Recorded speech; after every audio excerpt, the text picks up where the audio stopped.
Okay. It's recording now. There's a little red dot up here in the corner of my screen that tells well, me. it says recording, yes. Yep. So don't say anything your mama doesn't want to hear. Oh, goodness. Okay. My mama doesn't. Go ahead, Clarence. Dr. Meeks, go ahead. I was just going to say my mama didn't want to hear me talk about liberation ideas because she thought it was going to get me killed.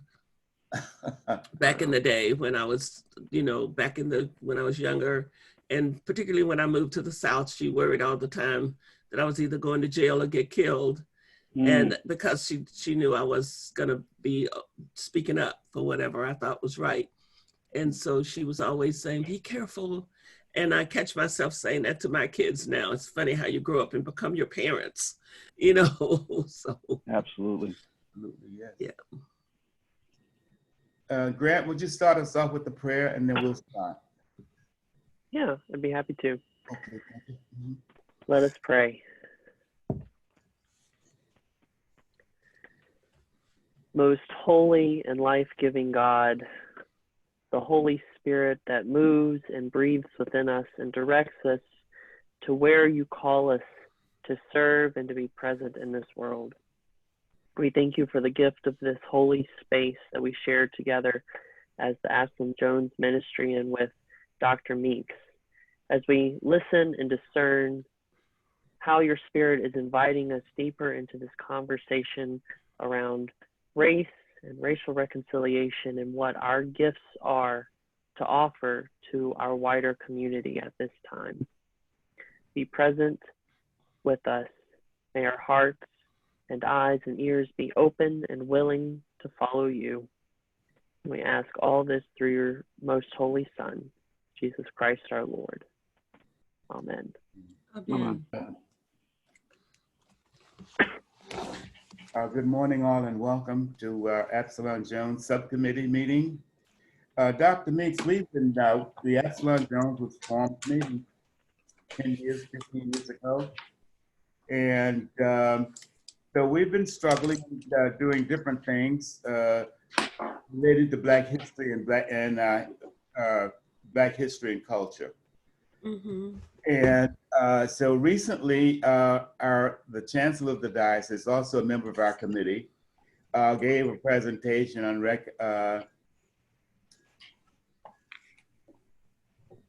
Reparations. Reparations, thank you. Having a senior moment. Yeah. On reparations.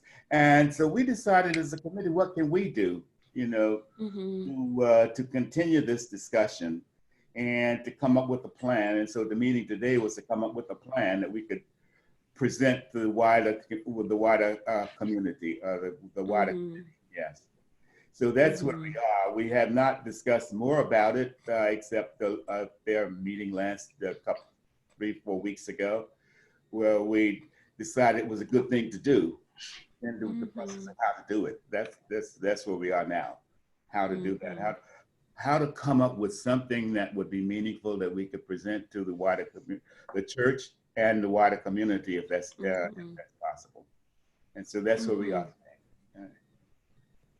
Well, one thing I would say right off the bat, if you've seen the vital, do they call it vital vestry papers of something from the Episcopal Church Foundation, I wrote a piece on reparations, and I would recommend that to you because that says what I think about that and how I think that initiative needs to be approached.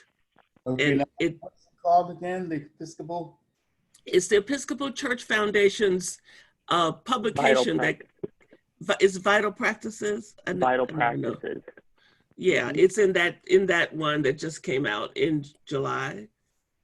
And it's I forget what the title is, but it's my name. So when you get the publication, you'll find it. But because I think that the conversation about reparations needs to become more holistic and about something that we can actually do rather than all the things that we keep on saying that end up to be, almost every conversation I've ever been involved in ends up with, well, we got to give checks to all the African Americans, people of African descent whose relatives were slaves. So how are we going to do that? And that's a task that is probably not even doable and doesn't even really make sense. And so then you don't have to go any further with that conversation, because you can figure out that, well, we can't do it, so we're done with that now, rather than talking about what we can do and what we ought to be doing. And in some sensible, practical ways that can actually repair the breach and make life better for people. I think that's the kind of conversation that needs to be happening, particularly in the church.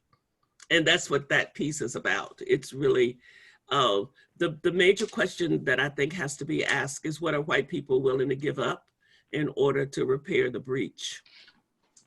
You know, because that's not where we start. We start with naming things that we think people need to give up and then talking ourselves out of it. So I don't know what conversation you're having, but I'm just telling you that quickly so you know where I am with it. I don't see reparations to be about trying to see where you can throw some money. I see it being about looking at what can be done to destabilize systemic racism, to create a new way to be that can actually make it possible for Black and brown people to be free.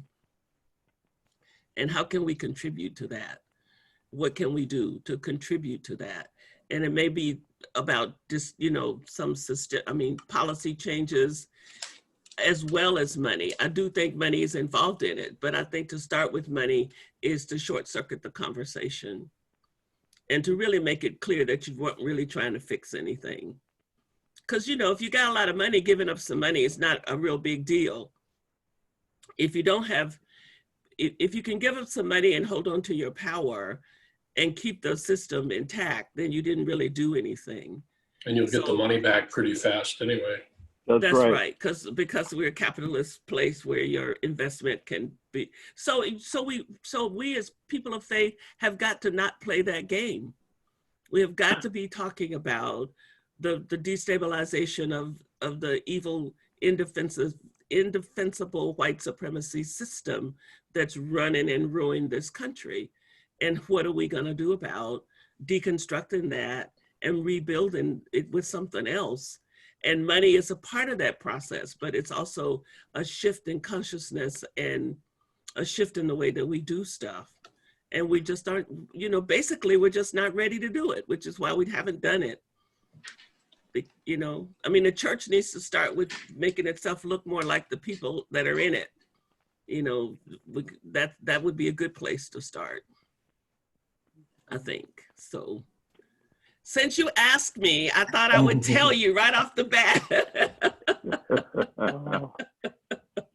But I'm just so weary from the nonsensical conversations about reparations that don't end up causing anybody to benefit. You may notice that the city of Asheville just voted to do reparations in the city. And they talked about working in the neighborhoods and doing a kind of a holistic approach. And then somebody's question was, is this reparations? Because I don't know where people got fixated on this. I guess it's that we're supposed to get a check in the mail. Maybe it comes from that 40 acres and a mule promise that we were supposed to get back in emancipation. But quite frankly, I don't want 40 acres or a mule. I want people to be able to really live their lives and become who God put them on the earth to be without having to worry about policemen stepping on their necks or being shot down in the street. Now, what can we do to fix that? Mm-hmm. Absolutely, yeah. Yeah, that's reparations for me. Creating safe, healthy neighborhoods where people can thrive, where little kids can get decent educations, where folks aren't sleeping under bridges. That is reparations. And what can we do to help make that happen? I think we have a model that works. I mean, in the United States, and we know because we did it, and we systematically excluded Black people from it. And it's not, I agree with you that we need to separate this reparations from slavery, because we run into two major objections. One is, as a white person, you know, I'll say I didn't keep any slaves. And number two is that how are we going to tell who is, you know, who gets the help? But we have the model that, which is the Servicemen's Readjustment Act of 1944, which we call commonly the GI Bill. And what the GI Bill did was to catapult an entire generation of men, of white men, into the middle class. And it did that by the two main levers that we look at and recognize as the levers of inequality. One is education and, excuse me, one is education and the other is home ownership. And both of those, you know, if we want to, sending a check, as we were saying before, is without changing the fundamental system is going to mean that the check is going to go back into the white power structure. But if we did the same thing at the GI Bill did for white servicemen, and it's not that it specifically excluded Black people, but if you look at the history, you recognize that it was locally administered. And so that guess what part of the country Black people were essentially still shut out of home ownership and still shut out of education. In the entire GI Bill, there were 3 people that went to Ivy League schools because the colleges simply didn't take Black people. So what you do is what I think is that we guarantee mortgages, we subsidize down payments, which is the same thing that the GI Bill did for white servicemen. We then paid tuition scholarship with what was John, excuse me a second.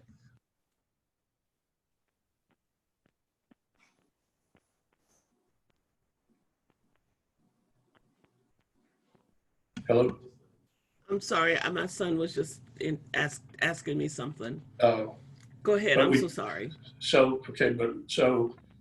Then we give tuition scholarship, and what was special about the GI Bill was also a living stipend that went along with it. So those two things, you know, this is not an overnight thing, this is a generational thing, because the third part of what keeps the income inequality so baked into the system is the intergenerational quality of it, is that most of us get our kick in the pants in life from our parents. We start at the basis of that our parents were. And so wealth is passed on so reliably, is such a reliable indicator of how your children are going to be. So we need to, and this is true in education because many educations are funded by mortgage loans against houses, against property. So we know the system works, we have the vocabulary for it, and it addresses the two main factors of inequality, home ownership and education. Nobody argues against either one of those. What happens, who qualifies? You know, the issue about reparations from slavery is who qualifies as a descendant of a slave. This is a moral issue, but it's solved politically. What I say is, what my thought of this is in this GI Bill, that anybody who would have been discriminated against in the old system is eligible. That means anybody who, in the 20th century, that's the one drop, the most strenuous, you know, the most strenuous definition of a Black person was a single drop. That didn't happen until the 20th century because people in Virginia knew that the entire roster of first families would be eliminated from whiteness. So you look at the first, you know, we say, I remember Dave Chappelle after the election saying, about Black Lives Matter and people saying Blue Lives Matter, and Dave Chappelle says, I'll trade with you anytime you want. I'll be a cop and you be a black man. So anytime anybody who is willing to say that they're black and to the single drop should be eligible for this, and obviously both men and women. So since we were going around the table and saying what we thought about reparations, Mm-hmm. there's my slide. It's a system that we know works because we've seen it. We've seen an entire generation of people. I know people that I meet on Thursday morning with an old men's group from my former parish in San Jose.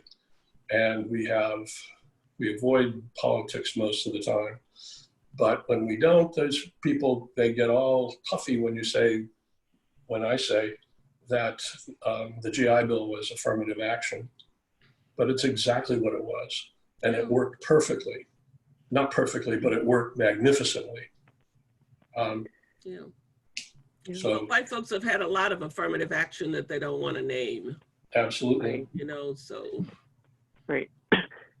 That's why, I think this is a little bit of a taste of the conversation we had at our last meeting, Dr. Meeks, where it started out with this conversation on, and others who were there, correct me if I'm remembering this wrong, but conversations on the financial implications, but then looking at the wider end. And one of the questions that occurs to me is, we're not just like a secular nonprofit. We are the church. So we bring into this a different aspect, a different truth and gift that we can share in these conversations of how is our relationship with Christ guiding us in this, and what are we called as the church to do as a witness, and to be a witness, a living witness in the midst of this. And it strikes me that you mentioned earlier about there's many things that the church could do, but we're not yet doing. And I think that was the question that I found us kind of sitting with near the end of our last meeting of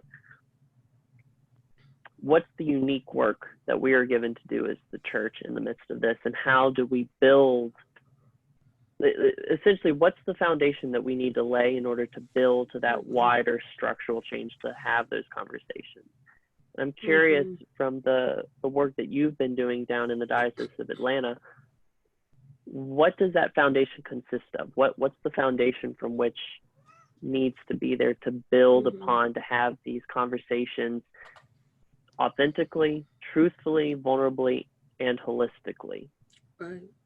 So you start with the parish, because the parish is the place, that's who you are, that's what you are. That's your first place of influence, right? I mean, you've got those people, whoever they are, that are a collection of people that are committed to follow Jesus Christ and decided they want to be in that particular community to live that commitment out. And then those folks need to get educated about what this is all about, and to deal with the systems that have created the mess that we're trying to repair in the first place.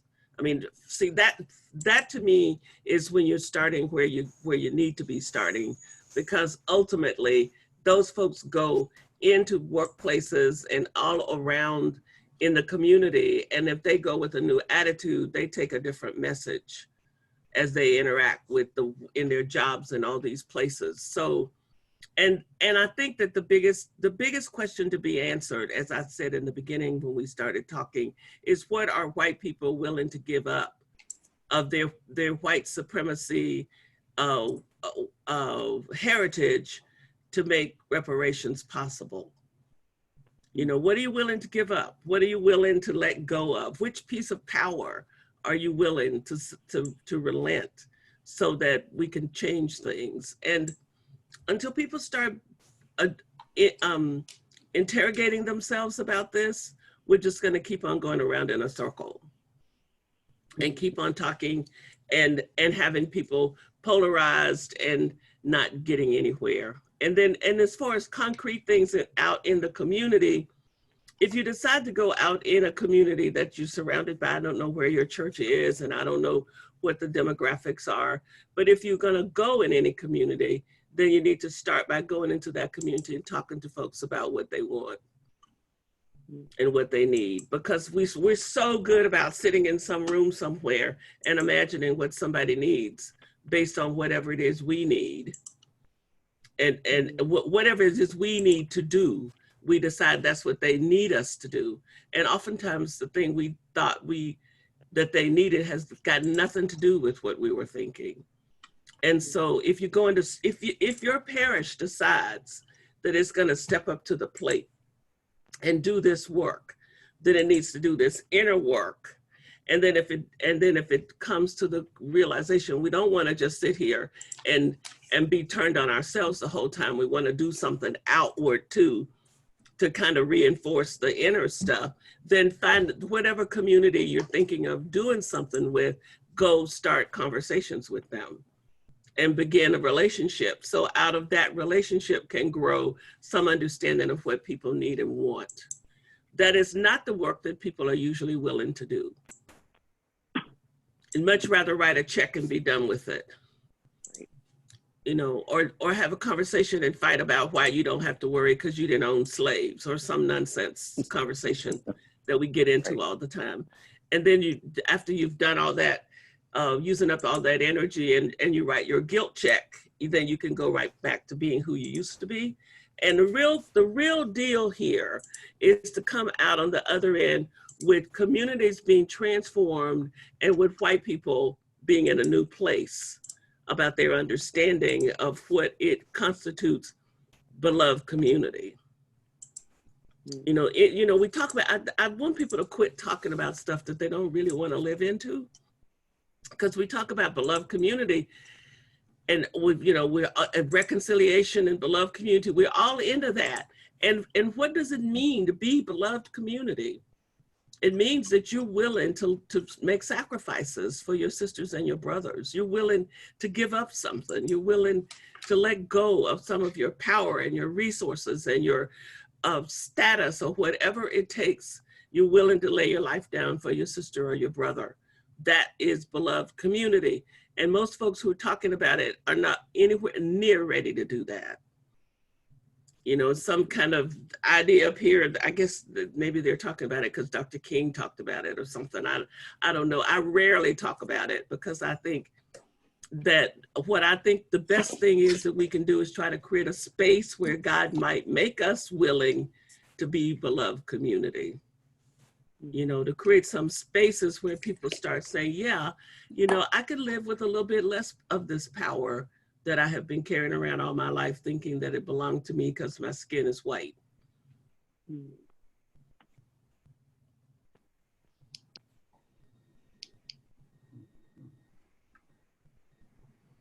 Sorry, I'm like trying to jot all this down because it's just like pure gold to me right now. Well, it's recorded, so you can listen to it again. I know. But for me, I think this rings so true. One of the things that Clarence mentioned, that this ministry's been going on for past 10, 11 years. And that as someone new coming into the parish, you see where there is more of an openness within the culture of our parish to having these conversations than in other parishes. And so from my perspective, as someone who's recently come in, there is an ability, I think, for us to have these conversations and more of an openness to being a little more honest about it. What I find, or what I'm finding, is different. So I recently moved here from Virginia, and the whole conversation around race, just period, is very different in Virginia. It's the living ramifications of racism are just blatantly in your face. Where here in New Jersey, they're here, but they're a little bit more subtle. Yeah, they're subtle. And people that grew up here and don't have to experience it, they don't recognize it all the time. And so I found seeing things that I grew up with in Virginia, I'm naming here, and people are like, oh, that happened. Yeah, that happens here. You know, racial profiling still happens with our police officers here. There's a reason why, there's a side of our town that's called Maplewood rather than Maplewood. These are things that are enculturated here. And so So I think that that's part of this work too, is how do we discern having this conversation and doing this work in a context of white liberalism, if that makes sense. Yeah. And you know what Dr. King said about white moderates being the worst hindrance to the work of liberation than any other group. And I find that to be true of liberals, progressives that think they've got it all together, but when they really have to come up with letting go of some of their power and dealing with Black folks that are in power, that have real power, they get to the end of their progressiveness pretty fast. And that's been my experience over and over and over.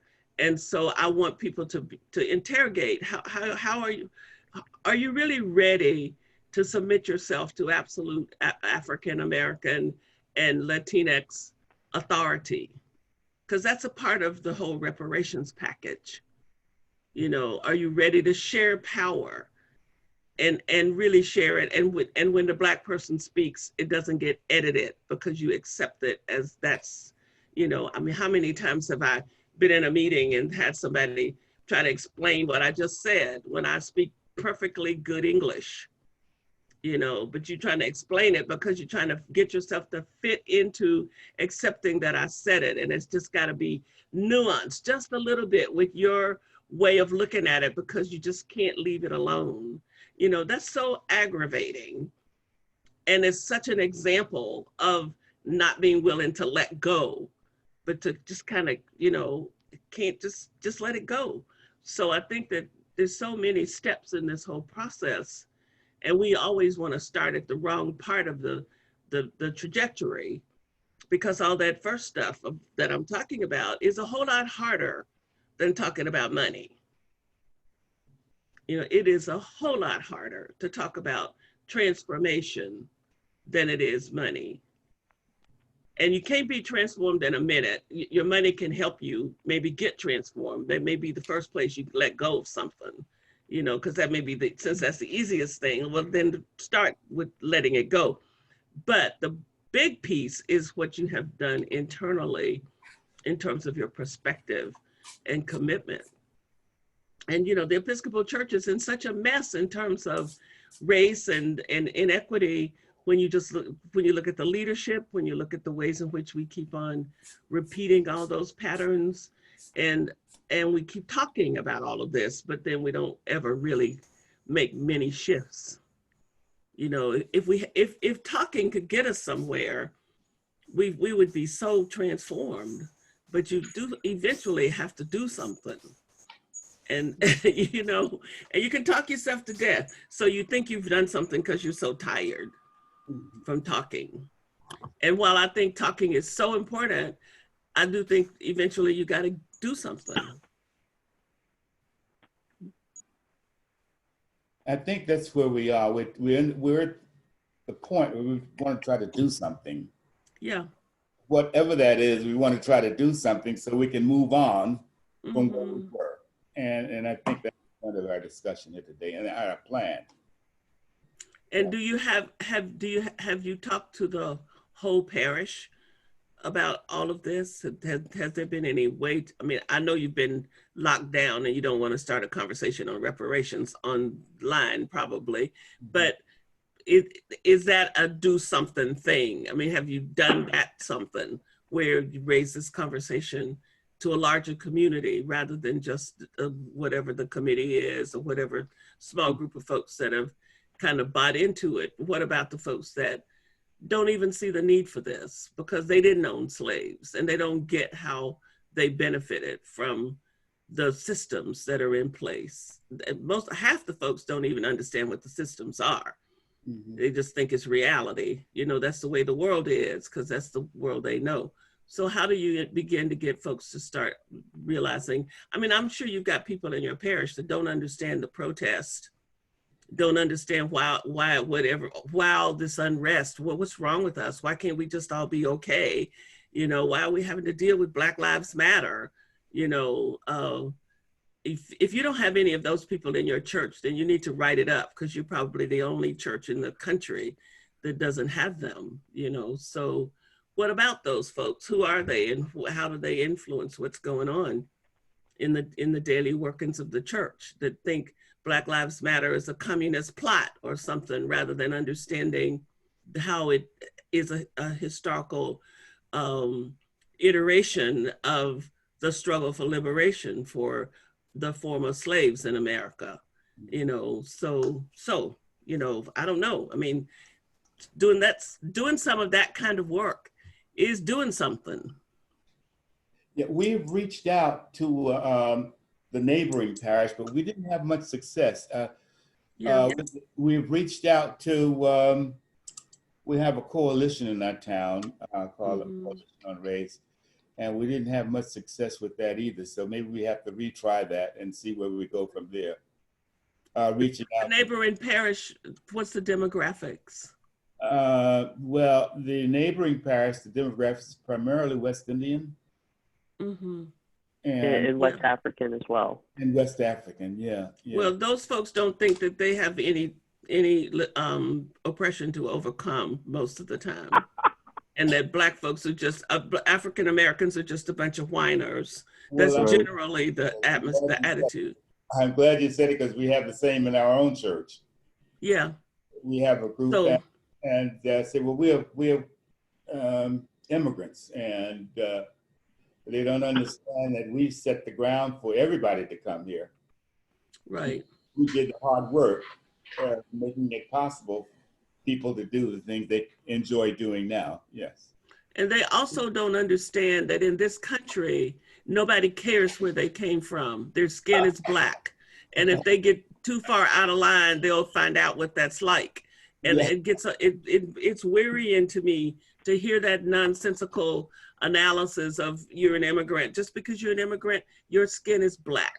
And the police officer pulling you over and deciding to step on your neck doesn't care that you were born in the West Indies. It isn't bothering to even ask you. So that, you know, I'm actually trying to work on coming up with some internalized oppression work to do with folks like the folk from the Caribbean and West Africa, to help them understand that we're all the same family. They just got dropped off in some places before they got to the United States, and that but ultimately we're all the same family, and they have lost touch with that.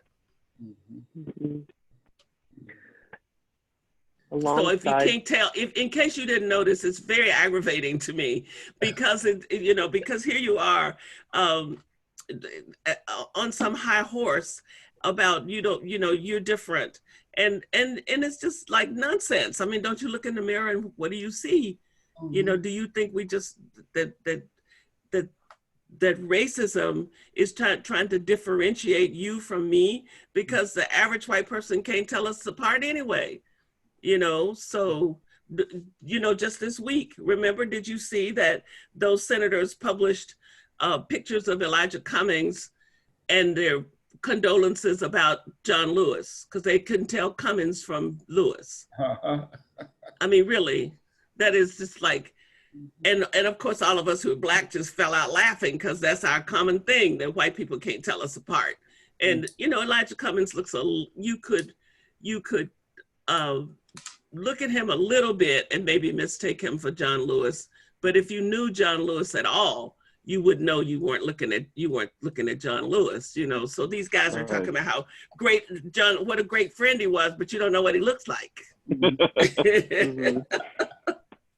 In terms of your question about what have we done, I think that's why this committee has been put together.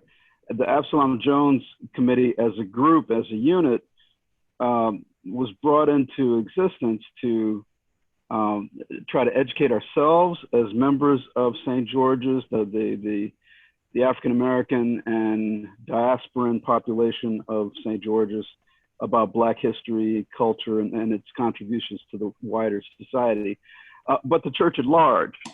And so one of the things that we've done to try to accomplish that goal is we've had periodic forums where we bring information and education about what African Americans have done historically in this country and continue to do to try to give a better appreciation for our contributions and where we are right now. I think most recently we did the forum to talk about, which kind of grew out of the New York Times 1619 project, and swung from that into a discussion of reparations. And we had, as I think Clarence or Grant mentioned earlier, we had the parish chancellor, the diocesan chancellor, talk about her work on various reparations cases and social justice cases over the past few years. And that was a way of educating not only ourselves as a Black community, but also the wider community at St. George's as to what some of the underlying conditions are that need to be addressed. And so now that we've come to this point, I think we're all about trying to do what you suggested earlier, and that is figure out what your level of commitment is, what the level of involvement is going to be by the wider church, and decide how you want to take that forward, not just from within our walls, but from without as well. And as you would suggest, there's quite a bit of work that remains to accomplish that goal. So I think that's part of why we are together today, to figure out what those building blocks need to be to get to that wider goal. Yeah, and I think I'm learning as I go forward, because our center is taking up an initiative on reimagining policing. And right now, I think that reimagining policing is the most important thing that anybody can be doing in this country, because we have got to do something that changes this culture that keeps on causing our young Black and brown people to end up dead at the hands of police officers in these cases that are totally indefensible. So I'm learning something about doing spiritual formation work and then doing public policy work. And the church is usually not so engaged in public policy stuff. And I'm learning about that. So I'm not sitting here as an expert, because I'm learning myself about that. But I think that those are the kinds of tracks that you might need to be on with the reparations question. What are you doing with Ben? What is the inner work that you're doing that has to do with spiritual formation? And then what is the outer work that has to do with public policy that can actually be shifting some of the energy somewhere? And John's idea about the 21st century GI Bill initiative is a great idea. It's a public policy idea. It's an idea that you'd have to float somewhere and get somebody to, it's a legislative thing. You got to work on it to make that happen. So where do you want to be with those things? And it's not either or. It's just understanding that it's two different kinds of action, that's required. And spiritual formation work is action too. It is doing something if you're getting people to start really interrogating themselves and not just being entertained. I don't know what the response has been to the forums and all the things you've done, but people are really good about being entertained and then going on with staying in the same space. I mean, they like good programs and good films and good discussion, and even getting a little disturbed, but not so disturbed that you can't get back to wherever you were. And so the job becomes disturbing people so much until they have to change. You disturb people so much that the status quo doesn't work for them anymore. That's when we actually change. We don't change until none of us wants to change until we have to. I have to eat a completely different way because I have rheumatoid arthritis. I didn't want to do it. And if I didn't have arthritis, I wouldn't be doing it. So I know how slow and tedious is the work of trying to get people to change, but it seems to me that's what you were asking me, Grant, what I've learned from 50 years of doing this work and being a professor doing the same work and now running this center, what I've learned is that people don't change and they absolutely have to. Right. So how do you disrupt the inner status quo of people so that they actually start saying, what do I need to do? What do I need to do? And then when people start asking that question, you want to be able to show them something they can do. You know, so that's a policy thing. Then what is it out there that you want to, is it housing? Is it education? Is it health? Is it policing? What in your neighborhood, what in your community is the thing that you want to step up to the plate about? And what is it that you're after? And I think changing systems is making systems equitable is really reparations. Making systems equitable. And Lord knows, how do you make a system equitable is a huge question to be answered. And I think it's what wakes you up at night trying to think about, how do you do this? You know, how do we get health care for everybody in our big industrialized nation when there's no will to do it? So, you know, I mean, it's I'm talking to myself as much as I'm talking to you, because I find myself really interrogating myself every day about this stuff and how to be a leader and how to not get folks overwhelmed to the point that they get immobilized, because that's the other thing. If you get people if you go too far with the inner destabilizing, then people get immobilized and don't do anything. They just shut down and go away and hide. So it's a real dance in terms of how to go far enough so folks are at the edge, but not to push them over the edge. You know, if I want to go over the edge, I need to go on my own. If you push me over the edge, I'm going to shut down and hide. So I think the work is in the parish and out of the parish, and a whole lot of discernment has to happen around that too, it seems to me. And I don't know, y'all have a problem with police in your place, in your city? Not really. But we're a small community, very small, comparatively speaking. And so we haven't had, although one of our members was pulled over because he was Black, we are assuming. And he lived in this community, but he was pulled over and interrogated what he was doing, why he was here, you know. Yeah. So relationships could always be improved, probably anywhere. Anywhere, exactly. Yeah, and the attitude toward police, and I think, you know, I'm really being evangelistic about the policing stuff, because we just had the murder of Richard Brooks here a few weeks ago, and Ahmaud Arbery, which wasn't by police, but vigilante stuff. And that spirit, that negative spirit toward Black and brown bodies is all over the whole country, no matter where you are, whether you have a specific a spate of killings in your community or whatever, there is a bad spirit afoot in the police department, number one, and then there's a bad spirit between police and citizens, and it makes it dangerous for everybody. So I feel like we have got to be, police people have to understand that God lives in them and we love them and we see them as beloved children of God, just as we see citizens. And how do you get that message across is a part of what I think the work is. And in that case, that's the work everywhere that needs to be done, because we have bad attitudes about police, and some of it they brought on themselves by just not standing up for what they need to stand up for. But some of it is, you know, we just need to communicate better and begin to be in relationship and have a different way to do public safety. It's interesting they should.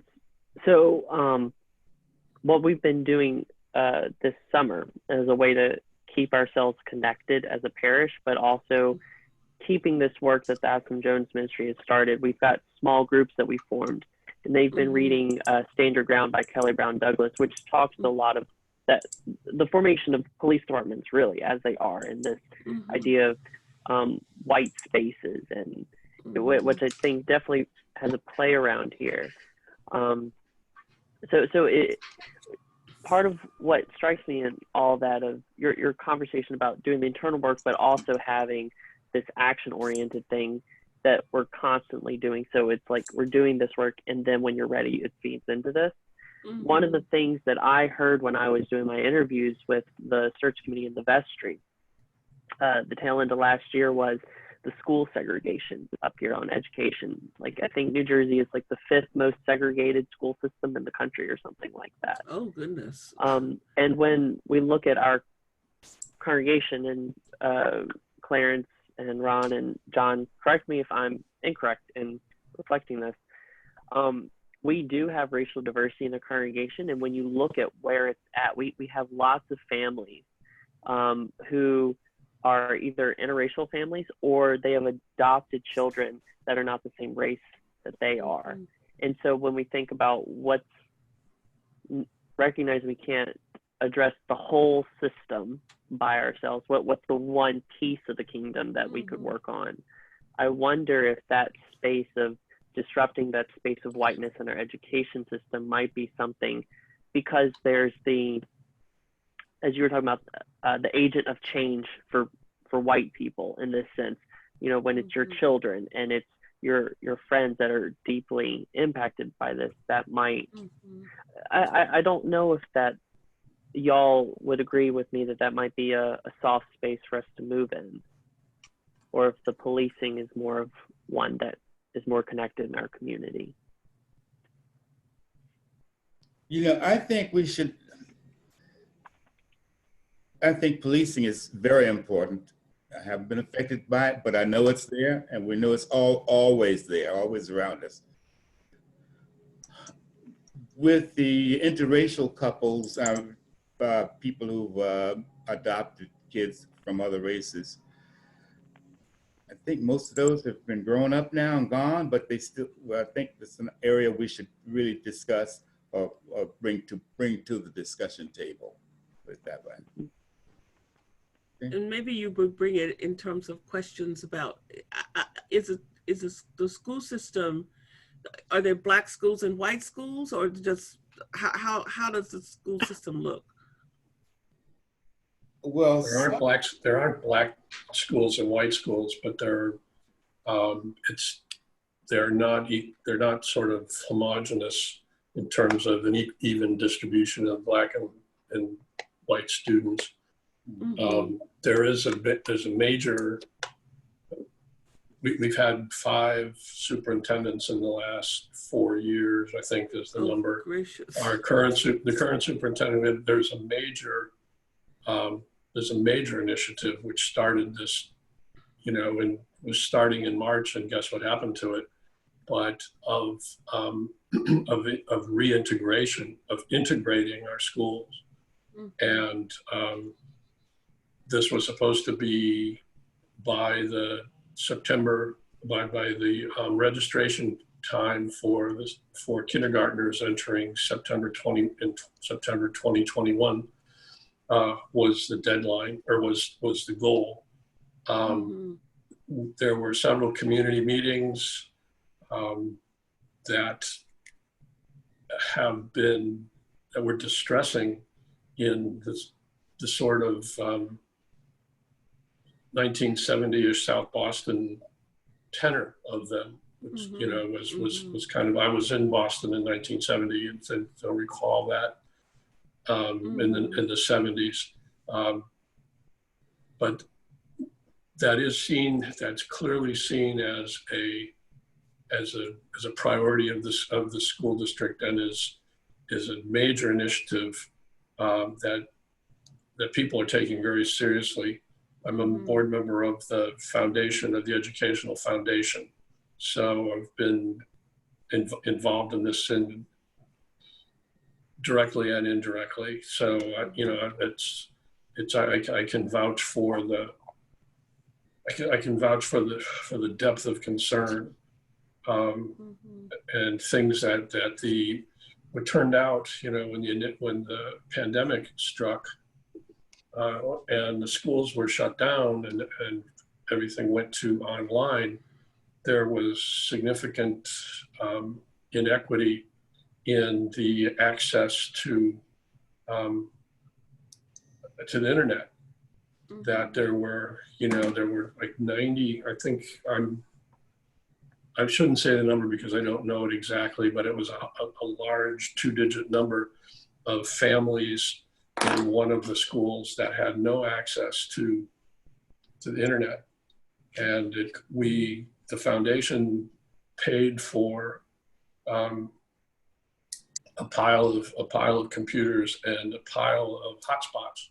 We ended up with, from Verizon, getting 100 cell phones that had been de-cell phoneized. They had no SIM cards, but they had the internet. And so and sort of provide to try to deal with the inequity specifically on the ground. And that school was the elementary school in town that had the highest proportion of Black students. Yeah, well, why don't y'all adopt the school? Your parish could adopt that school. And work. I mean, what a place to work on inequities. Right in the and find out what they need and what they want. And I mean that example, John, is perfect of helping them get access to technology that is repairing the breach. They don't have the internet because they're poor, because it's not at the top of their list, because they're putting food on the table and trying to pay the rent and utility bills. And maybe in some cases don't even see the need for it because the parents they're spending all their time around survival. I don't know all the details, but I can pick up on the general gist of, I did a lot of work with trying to work on that digital divide myself with poor people back in the day. And they either get a computer and then it's a toy because they don't have a printer. So you can't print anything. It's just something you can play with. And so, if you want to do inner work and outer work, then, and I'm very much opposed to telling people what to do, because I think that needs to become an organic process thing. But just sitting here listening to you, I could imagine that you were doing the inner work that we talked about earlier, and that you had that school as an agency, an entity that you have adopted as a parish. But the parish ought to come to that. It shouldn't be that you walk in and say, we're going to adopt the school. You do some work and then here are these particular things to choose from. You might want to add police into the list just so that they have more than one thing to choose, and they may choose both of them. But I think if the parish adopted an initiative, I don't even want to say a project, I want to say an initiative to work on repairing the breach, then what does that mean in terms of developing relationships with the parents in that school, the teachers? What does it mean about sharing resources? How do you engage with them? You start by a lot of conversations and finding out what they see the needs as being and how they might like to have help. That's an idea, and that's a model, I think. Now, whether you do that particular thing or not is actually not as important as just thinking of that as a model for the inner and outer work to be happening kind of simultaneously in a way. Because sometimes we get really weary when we're just doing inner work and we've been doing it a long time and we feel like, it's endless, and it is endless, but you want to actually see something concrete out in front of you, because it's hard to measure transformation. Actually you can't measure it. And so you can only measure transformation by watching people's behavior change. And so if you start something as a parish, or maybe everybody in the parish is never going to do the whole thing, but you know what I mean. A good collection of people want to go down that road to put some legs and feet on the inner work, then that's helpful, particularly right now in this trying time, to start moving in that direction, because eventually the virus is going to go away eventually, or go somewhere. We're going to be back doing stuff. We're not going to be back to where we were, but we're going to be back in the building someday, meeting and doing stuff. The protesters are going to go home because being a protester is not a vocation. It's what you do to bring attention to some stuff, and eventually that's going to happen. And then what are we going to do? Who are we going to be? Are we going to be people that have come to some new realizations and are allowing God to move us down the road in a different way? Or are we just going to try to get back into our old comfortable seats and rock along? For me, those are essential questions for myself and for me to keep putting out to people that I'm talking to. Who do we want to be when the pandemics have subsided to some extent? As we know, they will be subsiding. And we also need to take into consideration that there are going to be an awful lot of new needs of people being depressed and people being in all kinds of bad shape. There's going to be a lot of post-traumatic stress stuff going on because people will have lost jobs and places in the world, and people have lost relatives, and all the energy around the racial issues are going to create some depression, because a lot's going to be the same as it was. You know, people have gone out and lived in the street and they've been tear gassed and shot at and all kinds of stuff. And then they're going to have to go back to living in an environment that's basically the same. An environment that's still racist, that's still oppressive, that's still scary. And that's going to be difficult. And we're going to see a lot of stuff from that. A lot of probably illness, because people get, when you get depressed and into despair, there's illness. I think suicide rates will rise. I just feel like that when the people go home and when the virus settles down, there's going to be a whole new set of challenges for people of faith to look at, and we need to be thinking not in a despairing way, but in a wise way, to say, okay, let's be ready for this. And I think one of the best ways you can be ready is to have concrete things that people can do.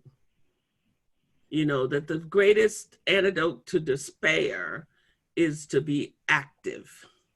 You know, when you get up in the morning kind of feeling down in the mouth, if you make yourself keep chugging along to make it through a shower and a cup of coffee and maybe talk to a friend or go get the newspaper, you feel so much better 2 hours later. And all you did was just keep moving forward. So I do think that's why I think that we don't need to be caught short without having plans that are flexible, but that kind of we can connect people, particularly a lot of those young, energetic folks that have been out in the streets, because they need something desperately to channel, a place to channel that energy. And because otherwise it's going to become depression. Mm. Dr. Meeks, thank you so much. You've given us a lot of food for thought. Given us a plan that we will take back to the wider committee and have some more discussion on it and some action. And I think that's what we'll do, have some action on this. Well, it makes me happy that you all are addressing this, and that you're willing to engage this at some levels that make some sense, and that you're willing to, I think and talk about reparations in some ways that where you can actually do something. Because where you have to start is with wherever your sphere of influence is. And to jump over that to go into some other sphere where you have no real influence is, again, a way not to do anything.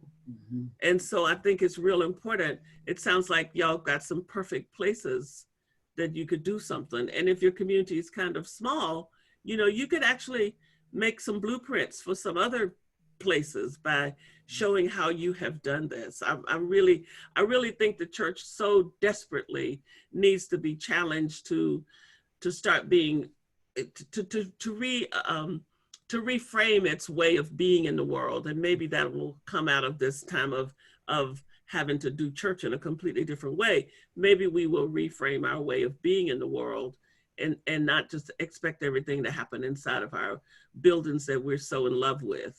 Mm-hmm. You know, so I think that maybe you all could create a model and say, here's the way we've done reparations. We've done this inner work and we've done this outer work, and we see this as a holistic thing, because I think that the church is in need of blueprints for how to do some of this, and we don't have enough of them. So I hope that you will keep talking and keep working and keep sharing. And please know that I will be glad to be your partner with the center and me and any other resources that I can garner to help you do whatever you decide to do.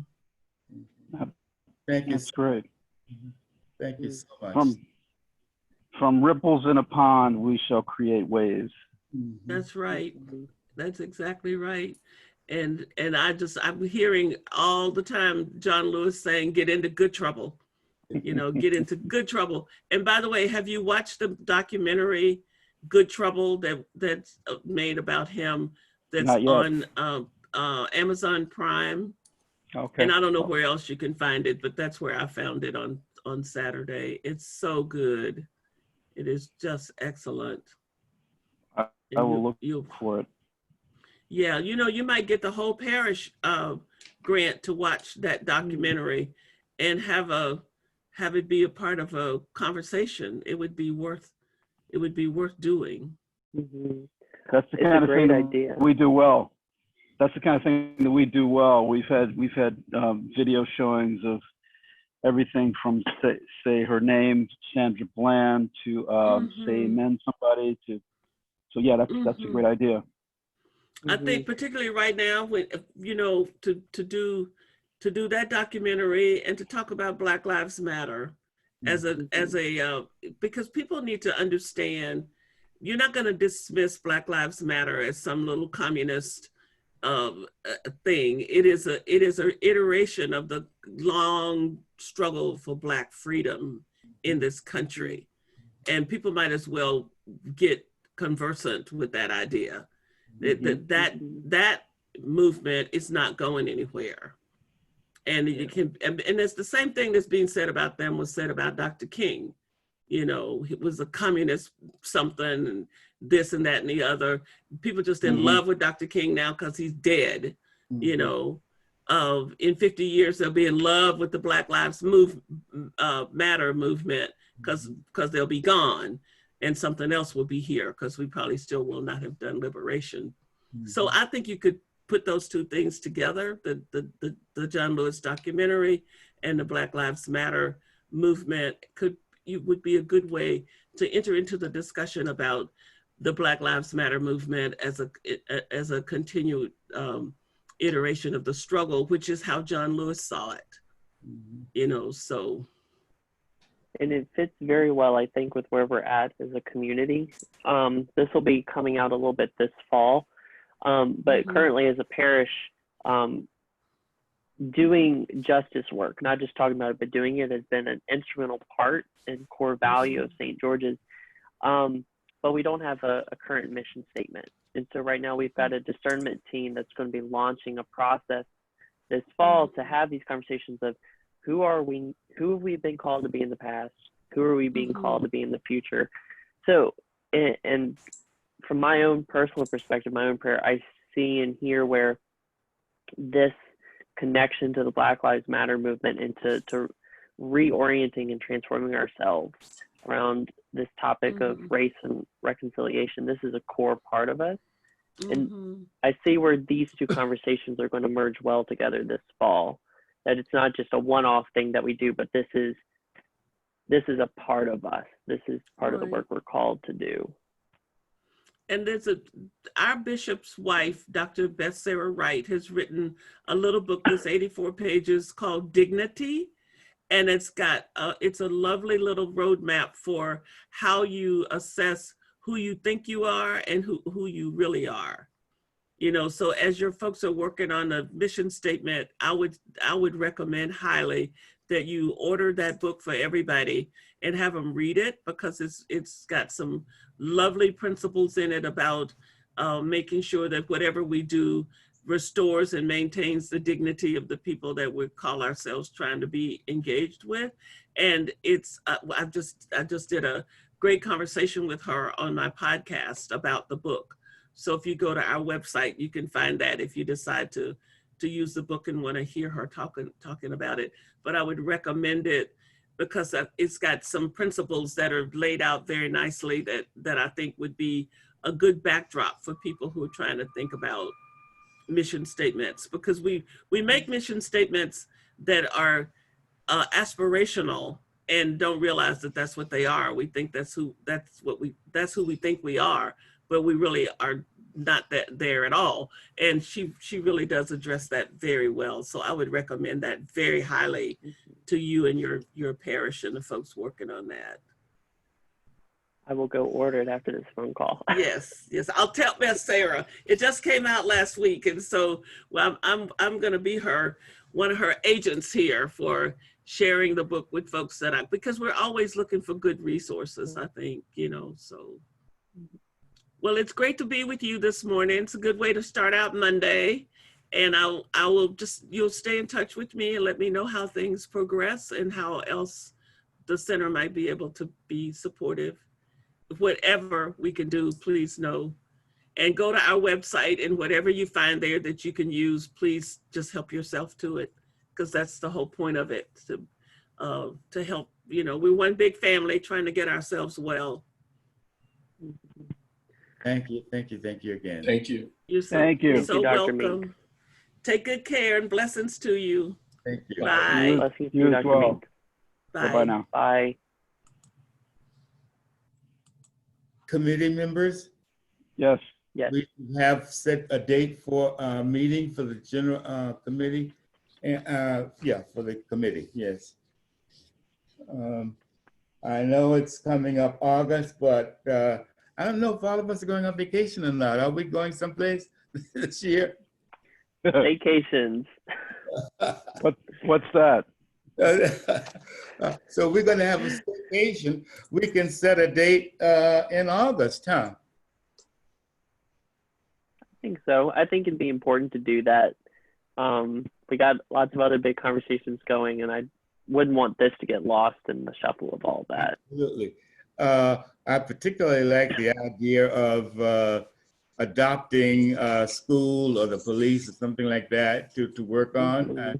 And I think we'll have some people who will be following, who are not members of the committee, but who are very interested in this work. Yes. Thank you, John, for your input. And thank you, Ron and Reverend Grant. Always thank you. And for bringing to us this Dr. Meeks and her group. Okay. Absolutely. Sounds good. Okay. So the next meeting date now. Yeah, we lost people because we did it on a Monday. We did this because that was Dr. Meeks's date that she gave us. So that's why we chose this Monday morning. So we want to go back to Sunday. And I would suggest we make it later because the book group, the meeting around noon or 12:30. So that sort of been cutting into our time. So Sundays at 3 o'clock or so, is that a good time for everybody? Do we want to make it a little earlier? No, I think 3 o'clock would work better. Yeah, because people who are attending the book group meetings discussion always have to leave us and go to that meeting or vice versa. Okay. Right. So is there a group that meets at 2? Am I remembering that incorrectly? I'm not sure, but I remember that Tilly Joe was one of the people who kept missing out on our meetings. And Marlene, yeah, they go to the group meeting and meets at 12:30 or so. Yeah. Let me Do you check. want 'cause to I wanna send out an email and kind of do an informal survey to see whether 3 o'clock or 4 o'clock might work better? There's a book group that meets at 3 that Jane leads. I don't know if any of our people are in that. Jane Jubilee or Jane Ungaro. Ungaro? Don't know. Hey, Tilly Joe. My apologies. We were just talking about you. Tilly Joe, you missed a very good meeting that you would love to, but it's been recorded. Oh, good. Oh, thanks, Clarence. So thanks to Grant who set up the recording. So you can, and I urge you to go and listen to it. Okay. I'm just so sorry to have missed. I really am. Don't worry. I'm going to bring her back. I like her. Yeah. Yes. Good. I like her too. Very good. Yes. Yes. So do we want to fix on a next date for gathering? Yes. Yes. Sounds like 3 o'clock might not work as well. What about 4 or 5? John? Earlier, afternoon works better for me than Sunday evenings. What day are we talking about? Sunday. Sunday right now. God, that is such a big Zoom day. It seems to be, huh? I have to tell you. We trying to rule out noon because that cuts into the book group meetings. Right. And so we thought about 3 o'clock, but 2 o'clock, Brandon thinks there's a meeting at 2. And there's a meeting apparently at I agree with John. I don't think we should go into 3, 4, or 5 o'clock on Sunday because that's just not a good time to meet. We're getting ready for dinner if we're not having dinner, so. Right. Then why not, let's just try it at 3, because I know Jane Ungaro's group is relatively small compared, and I don't know how many people out of that traditionally come to this. Does that work for you, John? Yep. 3 o'clock, John, works for you? Yep. Okay, now the date. I don't have a calendar in front of me, but 2, 9, 16, 23, 30. Well, we're into July already, aren't we? Yes. So we're talking about August. So 19th, so it's a 26. Huh? Are you looking at next Sunday or Tuesday? We're looking into August. August. Yeah. Oh, okay. What So is if you want what is the first Sunday in August? the Second. second, so this upcoming Sunday is the 26th. The following would be the 2nd. The 9th would be the 3rd, would be 3 weeks from now, and the 16th would be 4 weeks from now. No, let's go for either the 2nd or the 9th. What's everybody's opinion? My recommendation would do the 9th, just because the 2nd, the COVID-19 reflection team wants to do a town hall. Oh, okay. Yeah. All right. So 9th is okay with me. 9th is okay with me. August 9th. 3 o'clock. August 9th at 3 o'clock. Okay. great. Okay. Now, Grant, the videos is ready for anybody to view now? So once the meeting's done, actually, let me go ahead and pause.